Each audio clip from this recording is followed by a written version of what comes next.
Digital payment ಭಾರತದಲ್ಲಿ ಕ್ರಾಂತಿಯನ್ನೇ ಸೃಷ್ಟಿ ಮಾಡಿದೆ.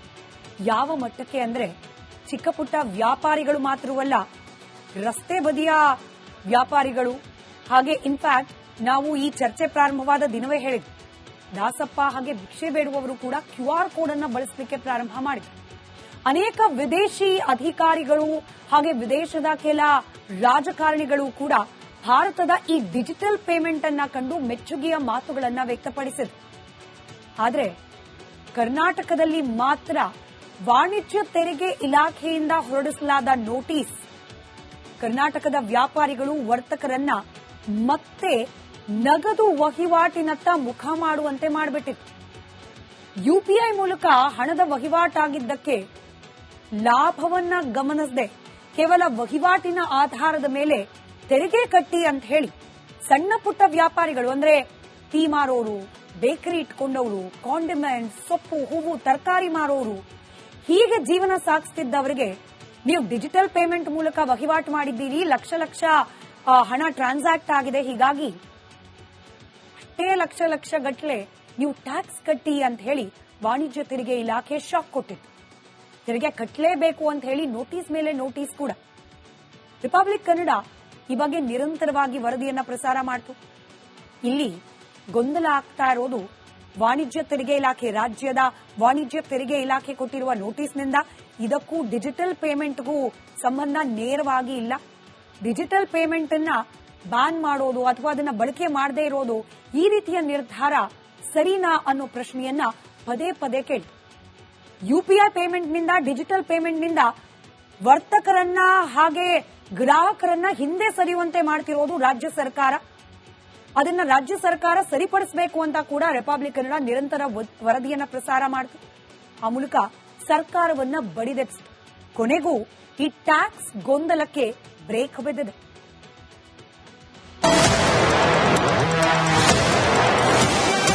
ಕೋಟಿಗಟ್ಟಲೆ ಕೊಳ್ಳೆ ಹೊಡೆದು ಅಂಗದವ್ರು ರೆಡಿ ಮಾಡಿದ್ರು, ಅಂತವ್ರು ಹಿಡೀರಿ. ಅವ್ರು ಸಂಪಾದನೆ ಮಾಡೋ ಹೊಟ್ಟೆ ಆಗಲ್ಲ. 500 ರೂಪಾಯಿ ವ್ಯಾಪಾರ ಆಗುತ್ತೆ, GST ಕಟ್ಟಾಗುತ್ತೆ ಸರ್. ನಾವು ನಮ್ಮಂತವ್ರ ಮೇಲೆ ಗುಬ್ಬಿ ಮೇಲೆ ಬ್ರಹ್ಮಾಸ್ತ್ರ ಅಂದಂಗೆ. ಒಂದ್ ವಾರ ಬಿಸ್ನೆಸ್ ಇಲ್ಲ. ಯಾವ ಪೊಲೀಸ್ ಟ್ಯಾಕ್ಸ್ ಸ್ವಾಮಿ, ನೀವೇ ಅದಾಗಿ ಹತ್ರ ಅಥವಾ ವಿಜಯ ಮನೆ ಟ್ಯಾಕ್ಸ್ ಕೇಳ್ತಾರಲ್ಲ, ಬಟ್ ನಾವೇನ್ ಜೀವನ ಮಾಡಬೇಕು?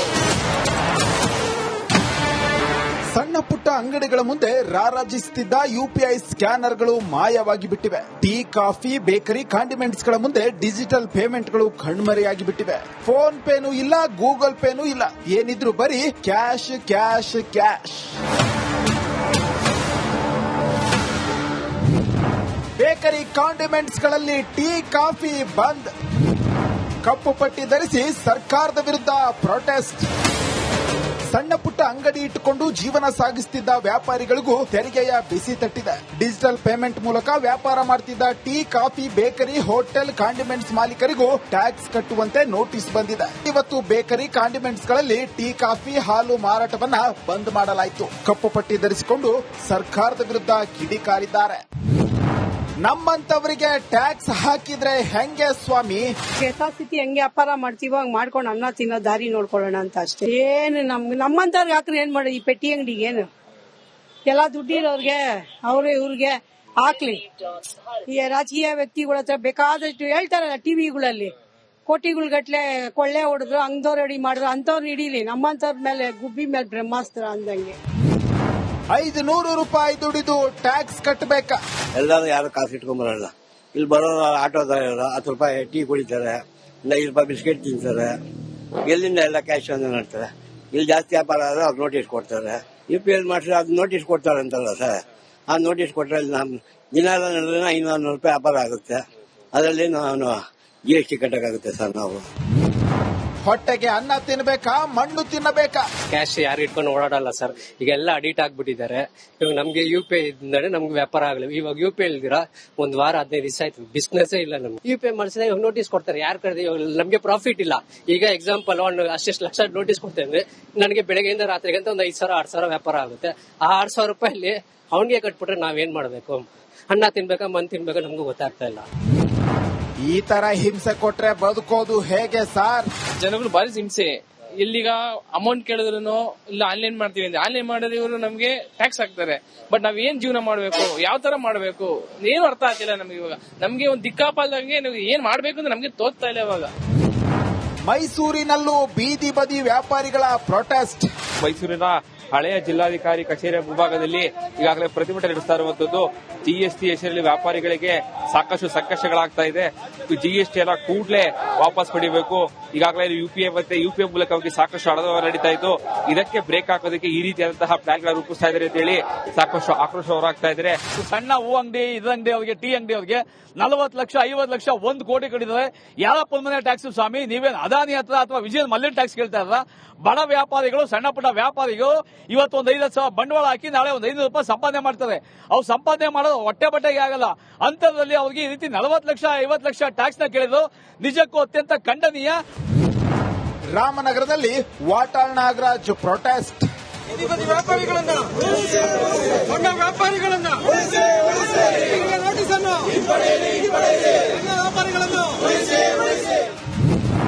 CM Siddaramaiah high voltage meeting. ಅದ್ಯಾವಾಗ ಆದಾಯ ತೆರಿಗೆ ಸಣ್ಣ ಪುಟ್ಟ ವ್ಯಾಪಾರಿಗಳು ಸಮರ ಸಾರುತ್ತಿದ್ದಂತೆ ಕೊನೆಗೂ ಸಿಎಂ ಸಿದ್ದರಾಮಯ್ಯ ಎಚ್ಚೆತ್ತುಕೊಂಡಿದ್ದಾರೆ. ವಾಣಿಜ್ಯ ತೆರಿಗೆ ಇಲಾಖೆ ಅಧಿಕಾರಿಗಳು ವರ್ತಕರ ಜೊತೆಗೆ ಸಭೆ ನಡೆಸಿದ್ದಾರೆ. ವರ್ತಕರ ಸಮಸ್ಯೆಗಳನ್ನು ಆಲಿಸಿದ್ದಾರೆ. ಶುಕ್ರವಾರದ ಬಂದ್ ವಾಪಸ್ ಪಡೆಯುವಂತೆ ಸಿಎಂ ವರ್ತಕರ ಮನವೊಲಿಸಿದ್ದಾರೆ. ವಾಪಸ್ ತಗೋತೀವಿ ಅಂತ ಹೇಳಿ ಮನವಿ ಮಾಡಿದ್ದಾರೆ. ಆಮೇಲೆ ಒಪ್ಕೊಂಡಿದ್ದಾರೆ. ಫ್ರೀಡಂ ಪಾರ್ಕ್ ನಲ್ಲಿ ಪ್ರತಿಭಟನೆ ಮಾಡ್ತೀವಿ ಅಂತ ಏನ್ ಹೇಳ್ಕೊಂಡಿದ್ದಾರೆ, ಅದನ್ನು ವಾಪಸ್ ತಗೋಬೇಕು ಅಂತ ಅವರಿಗೆ ಮನವಿ ಮಾಡಿದ್ದೀನಿ. ಅವರು ವಾಪಸ್ ತಗೋತೀವಿ ಅಂತ ಹೇಳಿ ಮನವಿ ಮಾಡಿದ್ದಾರೆ. ಆಮೇಲೆ ಒಪ್ಕೊಂಡಿದ್ದಾರೆ. ಸಿಎಂ ಸಭೆ ಬಳಿಕ ವರ್ತಕರು ಕೂಡ ಪ್ರತಿಭಟನೆಯನ್ನ ಕೈ ಬಿಡುವಂತೆ ಒಪ್ಪಿಕೊಂಡಿದ್ದಾರೆ. ಡಿಜಿಟಲ್ ಪೇಮೆಂಟ್ ಬಳಕೆಗೆ ನಿರ್ಧರಿಸಿದ್ದಾರೆ. ಟ್ಯಾಕ್ಸ್ ಟ್ರಬಲ್ ಒಂದು ಹಂತದ ಮಟ್ಟಿಗೆ ಸುಖಾಂತ್ಯ ಕಂಡಿದೆ. Bureau report, republic Kannada. Digital payment ಭಾರತದಲ್ಲಿ ಕ್ರಾಂತಿಯನ್ನೇ ಸೃಷ್ಟಿ ಮಾಡಿ ಯಾವ ಮಟ್ಟಕ್ಕೆ ಅಂದ್ರೆ ಚಿಕ್ಕ ಪುಟ್ಟ ವ್ಯಾಪಾರಿಗಳು ಮಾತ್ರವಲ್ಲ, ರಸ್ತೆ ಬದಿಯ ವ್ಯಾಪಾರಿಗಳು, ಹಾಗೆ ಇನ್ಫ್ಯಾಕ್ಟ್ ನಾವು ಈ ಚರ್ಚೆ ಪ್ರಾರಂಭವಾದ ದಿನವೇ ಹೇಳಿದ್ವಿ, ದಾಸಪ್ಪ ಹಾಗೆ ಭಿಕ್ಷೆ ಬೇಡುವವರು ಕೂಡ QR ಕೋಡ್ ಅನ್ನು ಬಳಸಲಿಕ್ಕೆ ಪ್ರಾರಂಭ ಮಾಡಿದ್ರು. ಅನೇಕ ವಿದೇಶಿ ಅಧಿಕಾರಿಗಳು ಹಾಗೆ ವಿದೇಶದ ಕೆಲ ರಾಜಕಾರಣಿಗಳು ಕೂಡ ಭಾರತದ ಈ ಡಿಜಿಟಲ್ ಪೇಮೆಂಟ್ ಅನ್ನ ಕಂಡು ಮೆಚ್ಚುಗೆಯ ಮಾತುಗಳನ್ನ ವ್ಯಕ್ತಪಡಿಸಿದ್ರು. ಆದ್ರೆ ಕರ್ನಾಟಕದಲ್ಲಿ ಮಾತ್ರ ವಾಣಿಜ್ಯ ತೆರಿಗೆ ಇಲಾಖೆಯಿಂದ ಹೊರಡಿಸಲಾದ ನೋಟಿಸ್ ಕರ್ನಾಟಕದ ವ್ಯಾಪಾರಿಗಳು ವರ್ತಕರನ್ನ ಮತ್ತೆ ನಗದು ವಹಿವಾಟಿನತ್ತ ಮುಖ ಮಾಡುವಂತೆ ಮಾಡಿಬಿಟ್ಟಿತ್ತು. ಯುಪಿಐ ಮೂಲಕ ಹಣದ ವಹಿವಾಟಾಗಿದ್ದಕ್ಕೆ ಲಾಭವನ್ನ ಗಮನಿಸದೆ ಕೇವಲ ವಹಿವಾಟಿನ ಆಧಾರದ ಮೇಲೆ ತೆರಿಗೆ ಕಟ್ಟಿ ಅಂತ ಹೇಳಿ ಸಣ್ಣ ಪುಟ್ಟ ವ್ಯಾಪಾರಿಗಳು ಅಂದ್ರೆ ಟೀ ಮಾರೋರು, ಬೇಕರಿ ಇಟ್ಕೊಂಡವರು, ಕಾಂಡಿಮೆಂಟ್ಸ್, ಸೊಪ್ಪು, ಹೂವು, ತರಕಾರಿ ಮಾರೋರು, ಹೀಗೆ ಜೀವನ ಸಾಗಿಸುತ್ತಿದ್ದವರಿಗೆ ನೀವು ಡಿಜಿಟಲ್ ಪೇಮೆಂಟ್ ಮೂಲಕ ವಹಿವಾಟು ಮಾಡಿದ್ದೀರಿ, ಲಕ್ಷ ಲಕ್ಷ ಹಣ ಟ್ರಾನ್ಸಾಕ್ಟ್ ಆಗಿದೆ, ಹೀಗಾಗಿ ಅಷ್ಟೇ ಲಕ್ಷ ಲಕ್ಷ ಗಟ್ಟಲೆ ನೀವು ಟ್ಯಾಕ್ಸ್ ಕಟ್ಟಿ ಅಂತ ಹೇಳಿ ವಾಣಿಜ್ಯ ತೆರಿಗೆ ಇಲಾಖೆ ಶಾಕ್ ಕೊಟ್ಟಿತ್ತು. ತೆರಿಗೆ ಕಟ್ಟಲೇಬೇಕು ಅಂತ ಹೇಳಿ ನೋಟಿಸ್ ಮೇಲೆ ನೋಟಿಸ್ ಕೂಡ. ರಿಪಬ್ಲಿಕ್ ಕನ್ನಡ ಈ ಬಗ್ಗೆ ನಿರಂತರವಾಗಿ ವರದಿಯನ್ನ ಪ್ರಸಾರ ಮಾಡಿತು. ಇಲ್ಲಿ ಗೊಂದಲ ಆಗ್ತಾ ಇರೋದು ವಾಣಿಜ್ಯ ತೆರಿಗೆ ಇಲಾಖೆ, ರಾಜ್ಯದ ವಾಣಿಜ್ಯ ತೆರಿಗೆ ಇಲಾಖೆ ಕೊಟ್ಟಿರುವ ನೋಟಿಸ್ನಿಂದ ಇದಕ್ಕೂ ಡಿಜಿಟಲ್ ಪೇಮೆಂಟ್ಗೂ ಸಂಬಂಧ ನೇರವಾಗಿ ಇಲ್ಲ. ಡಿಜಿಟಲ್ ಪೇಮೆಂಟ್ ಅನ್ನ ಬ್ಯಾನ್ ಮಾಡೋದು ಅಥವಾ ಅದನ್ನ ಬಳಕೆ ಮಾಡದೇ ಇರೋದು, ಈ ರೀತಿಯ ನಿರ್ಧಾರ ಸರಿನಾ ಅನ್ನೋ ಪ್ರಶ್ನೆಯನ್ನ ಪದೇ ಪದೇ ಕೇಳಿ. ಯುಪಿಐ ಪೇಮೆಂಟ್ನಿಂದ, ಡಿಜಿಟಲ್ ಪೇಮೆಂಟ್ನಿಂದ ವರ್ತಕರನ್ನ ಹಾಗೆ ಗ್ರಾಹಕರನ್ನ ಹಿಂದೆ ಸರಿಯುವಂತೆ ಮಾಡ್ತಿರೋದು ರಾಜ್ಯ ಸರ್ಕಾರ. ಅದನ್ನ ರಾಜ್ಯ ಸರ್ಕಾರ ಸರಿಪಡಿಸಬೇಕು ಅಂತ ಕೂಡ ರಿಪಬ್ಲಿಕ್ ಕನ್ನಡ ನಿರಂತರ ವರದಿಯನ್ನ ಪ್ರಸಾರ ಮಾಡಿತು. ಆ ಮೂಲಕ ಸರ್ಕಾರವನ್ನ ಬಡಿದೆಬ್ಬಿಸಿತು. ಕೊನೆಗೂ ಈ ಟ್ಯಾಕ್ಸ್ ಗೊಂದಲಕ್ಕೆ ಬ್ರೇಕ್ ಬಿದ್ದಿದೆ.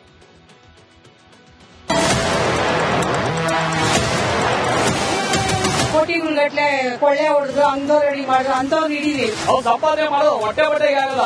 500 ರೂಪಾಯಿ ವ್ಯಾಪಾರ ಆಗುತ್ತೆ, GST ಕಟ್ಟಾಗುತ್ತೆ ಸರ್. ನಾವು ನಮ್ಮಂತವ್ರ ಮೇಲೆ ಗುಬ್ಬಿ ಮೇಲೆ ಬ್ರಹ್ಮಾಸ್ತ್ರ ಅಂದಂಗೆ ಒಂದ್ ವಾರ 15 ದಿವಸ ಬಿಸ್ನೆಸ್ ಇಲ್ಲ ನಮ್ಗೆ. ಯಾರಪ್ಪ ಮನೆ ಟ್ಯಾಕ್ಸ್ ಸ್ವಾಮಿ? ನೀವೇ ಅದಾನಿ ಹತ್ರ ಅಥವಾ ವಿಜಯ್ ಮಲ್ಯನ್ ಟ್ಯಾಕ್ಸ್ ಕೇಳ್ತಾರಲ್ಲ. ಬಟ್ ನಾವ್ ಏನ್ ಜೀವನ ಮಾಡ್ಬೇಕು?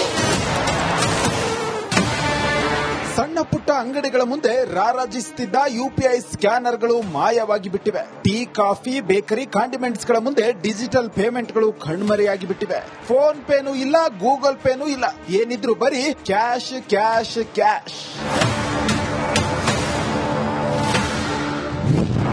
ಬೇಕರಿ ಕಾಂಡಿಮೆಂಟ್ಸ್ ಗಳಲ್ಲಿ ಟೀ ಕಾಫಿ ಬಂದ್. ಕಪ್ಪು ಪಟ್ಟಿ ಧರಿಸಿ ಸರ್ಕಾರದ ವಿರುದ್ಧ ಪ್ರೊಟೆಸ್ಟ್. ಸಣ್ಣ ಪುಟ್ಟ ಅಂಗಡಿ ಇಟ್ಟುಕೊಂಡು ಜೀವನ ಸಾಗಿಸುತ್ತಿದ್ದ ವ್ಯಾಪಾರಿಗಳಿಗೂ ತೆರಿಗೆಯ ಬಿಸಿ ತಟ್ಟಿದೆ. ಡಿಜಿಟಲ್ ಪೇಮೆಂಟ್ ಮೂಲಕ ವ್ಯಾಪಾರ ಮಾಡುತ್ತಿದ್ದ tea coffee bakery hotel condiments ಮಾಲೀಕರಿಗೂ ಟ್ಯಾಕ್ಸ್ ಕಟ್ಟುವಂತೆ ನೋಟಿಸ್ ಬಂದಿದೆ. ಇವತ್ತು ಬೇಕರಿ ಕಾಂಡಿಮೆಂಟ್ಸ್ಗಳಲ್ಲಿ ಟೀ ಕಾಫಿ ಹಾಲು ಮಾರಾಟವನ್ನ ಬಂದ್ ಮಾಡಲಾಯಿತು. ಕಪ್ಪು ಪಟ್ಟಿ ಧರಿಸಿಕೊಂಡು ಸರ್ಕಾರದ ವಿರುದ್ಧ ಕಿಡಿಕಾರಿದ್ದಾರೆ. ನಮ್ಮಂತವರಿಗೆ ಟ್ಯಾಕ್ಸ್ ಹಾಕಿದ್ರೆ ಹೆಂಗೆ ಸ್ವಾಮಿ? ಯಥಾಸ್ಥಿತಿ ಹೆಂಗೆ ವ್ಯಾಪಾರ ಮಾಡ್ತೀವೋ ಹಂಗ್ ಮಾಡ್ಕೊಂಡು ಅನ್ನ ತಿನ್ನೋ ದಾರಿ ನೋಡ್ಕೊಳ್ಳೋಣ ಅಂತ ಅಷ್ಟೇ. ಏನು ನಮ್ಮಂತವ್ರಿಗೆ ಹಾಕ್ರೆ ಏನ್ ಮಾಡಿ ಈ ಪೆಟ್ಟಿ ಅಂಗಡಿಗೆ ಏನು ಎಲ್ಲಾ ದುಡ್ಡಿರೋರ್ಗೆ ಇವ್ರಿಗೆ ಹಾಕ್ಲಿ. ಈ ರಾಜಕೀಯ ವ್ಯಕ್ತಿಗಳ ಹತ್ರ ಬೇಕಾದಷ್ಟು ಹೇಳ್ತಾರಲ್ಲ ಟಿವಿಗಳಲ್ಲಿ ಕೋಟಿಗಟ್ಲೆ ಕೊಳ್ಳೆ ಹೊಡೆದ್ರು ಹಂಗದವ್ರು ರೆಡಿ ಮಾಡಿದ್ರು ಅಂತವ್ರನ್ನ ಹಿಡೀಲಿ. ನಮ್ಮಂತವ್ರ ಮೇಲೆ ಗುಬ್ಬಿ ಮೇಲೆ ಬ್ರಹ್ಮಾಸ್ತ್ರ ಅಂದಂಗೆ 500 ರೂಪಾಯಿ ದುಡಿದು ಟ್ಯಾಕ್ಸ್ ಕಟ್ಟಬೇಕಾ? ಎಲ್ಲರೂ ಯಾರು ಕಾಸು ಇಟ್ಕೊಂಬರಲ್ಲ. ಇಲ್ಲಿ ಬರೋ ಆಟೋದವರು 10 ರೂಪಾಯಿ ಟೀ ಕುಡಿತಾರೆ, 5 ರೂಪಾಯಿ ಬಿಸ್ಕೆಟ್ ತಿಂತಾರೆ. ಎಲ್ಲಿಂದ ಎಲ್ಲ ಕ್ಯಾಶ್ ಅಂತ ಮಾಡ್ತಾರೆ. ಇಲ್ಲಿ ಜಾಸ್ತಿ ವ್ಯಾಪಾರ ಆದ್ರೆ ಅವ್ರು ನೋಟಿಸ್ ಕೊಡ್ತಾರೆ. UPL ಮಾಡಿಸಿ ಅದು ನೋಟಿಸ್ ಕೊಡ್ತಾರೆ ಅಂತಲ್ಲ ಸರ್. ಆ ನೋಟಿಸ್ ಕೊಟ್ಟರೆ ದಿನ 500 ರೂಪಾಯಿ ವ್ಯಾಪಾರ ಆಗುತ್ತೆ. ಅದರಲ್ಲಿ ನಾನು GST ಕಟ್ಟಕ್ಕಾಗುತ್ತೆ ಸರ್. ನಾವು ಹೊಟ್ಟೆಗೆ ಅನ್ನ ತಿನ್ಬೇಕಾ ಮಣ್ಣು ತಿನ್ನಬೇಕಾ? ಕ್ಯಾಶ್ ಯಾರು ಇಟ್ಕೊಂಡು ಓಡಾಡಲ್ಲ ಸರ್. ಈಗ ಎಲ್ಲ ಅಡಿಟ್ ಆಗ್ಬಿಟ್ಟಿದ್ದಾರೆ. ಇವಾಗ ನಮ್ಗೆ UPI ಇಂದಾನೆ ನಮ್ಗೆ ವ್ಯಾಪಾರ ಆಗಲಿ. ಇವಾಗ UPI ಇಲ್ದಿರಾ 1 ವಾರ 15 ದಿವಸ ಆಯ್ತು, ಬಿಸ್ನೆಸ್ ಇಲ್ಲ ನಮ್ಗೆ. UPI ಮಾಡಿಸಿದ್ರೆ ಇವಾಗ ನೋಟಿಸ್ ಕೊಡ್ತಾರೆ. ಯಾರು ಕರೆದಿ ನಮ್ಗೆ ಪ್ರಾಫಿಟ್ ಇಲ್ಲ. ಈಗ ಎಕ್ಸಾಂಪಲ್ ಅಷ್ಟಿಷ್ಟು ಲಕ್ಷ ನೋಟಿಸ್ ಕೊಡ್ತೇವೆ ಅಂದ್ರೆ ನನಗೆ ಬೆಳಗ್ಗೆಯಿಂದ ರಾತ್ರಿಗಂತ ಒಂದು 5,000 6,000 ವ್ಯಾಪಾರ ಆಗುತ್ತೆ. ಆ 6,000 ರೂಪಾಯಲ್ಲಿ ಅವನಿಗೆ ಕಟ್ಬಿಟ್ರೆ ನಾವೇನ್ ಮಾಡ್ಬೇಕು? ಅನ್ನ ತಿನ್ಬೇಕಾ ಮಣ್ಣು ತಿನ್ಬೇಕಾ ನಮ್ಗೂ ಗೊತ್ತಾಗ್ತಾ ಇಲ್ಲ. ಈ ತರ ಹಿಂಸೆ ಕೊಟ್ರೆ ಬದುಕೋದು ಹೇಗೆ ಸಾರ್? ಜನಗಳು ಭಾರಿ ಹಿಂಸೆ. ಇಲ್ಲಿಗ ಅಮೌಂಟ್ ಕೇಳಿದ್ರು ಇಲ್ಲ ಆನ್ಲೈನ್ ಮಾಡ್ತೀವಿ ಅಂದ್ರೆ ಆನ್ಲೈನ್ ಮಾಡಿದ್ರೆ ಇವರು ನಮ್ಗೆ ಟ್ಯಾಕ್ಸ್ ಹಾಕ್ತಾರೆ. ಬಟ್ ನಾವ್ ಏನ್ ಜೀವನ ಮಾಡ್ಬೇಕು, ಯಾವ ತರ ಮಾಡ್ಬೇಕು ಏನು ಅರ್ಥ ಆಗ್ತಿಲ್ಲ ನಮ್ಗೆ. ಇವಾಗ ನಮ್ಗೆ ಒಂದು ದಿಕ್ಕಾಪಾಲದಂಗೆ ಏನ್ ಮಾಡ್ಬೇಕು ಅಂದ್ರೆ ನಮ್ಗೆ ತೋಚ್ತಾ ಇಲ್ಲ. ಇವಾಗ ಮೈಸೂರಿನಲ್ಲೂ ಬೀದಿ ಬದಿ ವ್ಯಾಪಾರಿಗಳ ಪ್ರೊಟೆಸ್ಟ್. ಮೈಸೂರಿನ ಹಳೆಯ ಜಿಲ್ಲಾಧಿಕಾರಿ ಕಚೇರಿಯ ಮುಂಭಾಗದಲ್ಲಿ ಈಗಾಗಲೇ ಪ್ರತಿಭಟನೆ ನಡೆಸ್ತಾ ಇರುವಂತದ್ದು GST ಹೆಸರಲ್ಲಿ ವ್ಯಾಪಾರಿಗಳಿಗೆ ಸಾಕಷ್ಟು ಸಂಕಷ್ಟಗಳಾಗ್ತಾ ಇದೆ. GST ಅನ್ನ ಕೂಡಲೇ ವಾಪಸ್ ಪಡಿಬೇಕು. ಈಗಾಗಲೇ UPI ಮತ್ತೆ UPI ಮೂಲಕವಾಗಿ ಸಾಕಷ್ಟು ಹಣದ ನಡೀತಾ ಇದ್ದು, ಇದಕ್ಕೆ ಬ್ರೇಕ್ ಹಾಕೋದಕ್ಕೆ ಈ ರೀತಿಯಾದಂತಹ ಪ್ಲಾನ್ಗಳ ರೂಪಿಸ್ತಾ ಇದ್ದಾರೆ ಅಂತ ಹೇಳಿ ಸಾಕಷ್ಟು ಆಕ್ರೋಶ ಹೊರಹಾಗ್ತಾ ಇದ್ದಾರೆ. ಸಣ್ಣ ಹೂ ಅಂಗಡಿ, ಇದಂಗಡಿ ಅವ್ರಿಗೆ, ಟೀ ಅಂಗಡಿ ಅವ್ರಿಗೆ 40 ಲಕ್ಷ 50 ಲಕ್ಷ 1 ಕೋಟಿ ಕಟ್ಟಿದ್ದಾರೆ. ಯಾರಪ್ಪ ಮನೆ ಟ್ಯಾಕ್ಸ್ ಸ್ವಾಮಿ? ನೀವೇನು ಅದಾನಿ ಹತ್ರ ಅಥವಾ ವಿಜಯ್ ಮಲ್ಯ ಟ್ಯಾಕ್ಸ್ ಕೇಳ್ತಾ ಇರಲ್ಲ? ಬಡ ವ್ಯಾಪಾರಿಗಳು, ಸಣ್ಣ ಪುಟ್ಟ ವ್ಯಾಪಾರಿಗಳು ಇವತ್ತು ಒಂದು 5,000 ಬಂಡವಾಳ ಹಾಕಿ ನಾಳೆ ಒಂದು 500 ರೂಪಾಯಿ ಸಂಪಾದನೆ ಮಾಡ್ತಾರೆ. ಅವ್ರು ಸಂಪಾದನೆ ಮಾಡೋದು ಹೊಟ್ಟೆ ಬಟ್ಟೆಗೆ ಆಗಲ್ಲ. ಅಂತರದಲ್ಲಿ ಅವ್ರಿಗೆ ಈ ರೀತಿ 40 ಲಕ್ಷ 50 ಲಕ್ಷ ಟ್ಯಾಕ್ಸ್ ನ ಕೇಳಿದ್ರು ನಿಜಕ್ಕೂ ಅತ್ಯಂತ ಖಂಡನೀಯ. ರಾಮನಗರದಲ್ಲಿ ವಾಟಾಳ್ ನಾಗರಾಜ್ ಪ್ರೊಟೆಸ್ಟ್. ವ್ಯಾಪಾರಿಗಳನ್ನ ಸಣ್ಣ ವ್ಯಾಪಾರಿಗಳನ್ನ ನೋಟಿಸನ್ನು ವ್ಯಾಪಾರಿಗಳನ್ನು CM Siddaramaiah high voltage meeting. ಅದ್ಯಾವಾಗ ಆದಾಯ ತೆರಿಗೆ ಸಣ್ಣ ಪುಟ್ಟ ವ್ಯಾಪಾರಿಗಳು ಸಮರ ಸಾರುತ್ತಿದ್ದಂತೆ ಕೊನೆಗೂ ಸಿಎಂ ಸಿದ್ದರಾಮಯ್ಯ ಎಚ್ಚೆತ್ತುಕೊಂಡಿದ್ದಾರೆ. ವಾಣಿಜ್ಯ ತೆರಿಗೆ ಇಲಾಖೆ ಅಧಿಕಾರಿಗಳು ವರ್ತಕರ ಜೊತೆಗೆ ಸಭೆ ನಡೆಸಿದ್ದಾರೆ. ವರ್ತಕರ ಸಮಸ್ಯೆಗಳನ್ನ ಆಲಿಸಿದ್ದಾರೆ. ಶುಕ್ರವಾರದ ಬಂದ್ ವಾಪಸ್ ಪಡೆಯುವಂತೆ ಸಿಎಂ ವರ್ತಕರ ಮನವೊಲಿಸಿದ್ದಾರೆ. ವಾಪಸ್ ತಗೋತೀವಿ ಅಂತ ಹೇಳಿ ಮನವಿ ಮಾಡಿದ್ದಾರೆ. ಆಮೇಲೆ ಒಪ್ಕೊಂಡಿದ್ದಾರೆ. ಫ್ರೀಡಂ ಪಾರ್ಕ್ ನಲ್ಲಿ ಪ್ರತಿಭಟನೆ ಮಾಡ್ತೀವಿ ಅಂತ ಏನ್ ಹೇಳ್ಕೊಂಡಿದ್ದಾರೆ, ಅದನ್ನು ವಾಪಸ್ ತಗೋಬೇಕು ಅಂತ ಅವರಿಗೆ ಮನವಿ ಮಾಡಿದ್ದೀನಿ. ಅವರು ವಾಪಸ್ ತಗೋತೀವಿ ಅಂತ ಹೇಳಿ ಮನವಿ ಮಾಡಿದ್ದಾರೆ. ಆಮೇಲೆ ಒಪ್ಕೊಂಡಿದ್ದಾರೆ. ಸಿಎಂ ಸಭೆ ಬಳಿಕ ವರ್ತಕರು ಕೂಡ ಪ್ರತಿಭಟನೆಯನ್ನ ಕೈ ಬಿಡುವಂತೆ ಒಪ್ಪಿಕೊಂಡಿದ್ದಾರೆ. ಡಿಜಿಟಲ್ ಪೇಮೆಂಟ್ ಬಳಕೆಗೆ ನಿರ್ಧರಿಸಿದ್ದಾರೆ. ಟ್ಯಾಕ್ಸ್ ಟ್ರಬಲ್ ಒಂದು ಹಂತದ ಮಟ್ಟಿಗೆ ಸುಖಾಂತ್ಯ ಕಂಡಿದೆ. Bureau report, republic Kannada.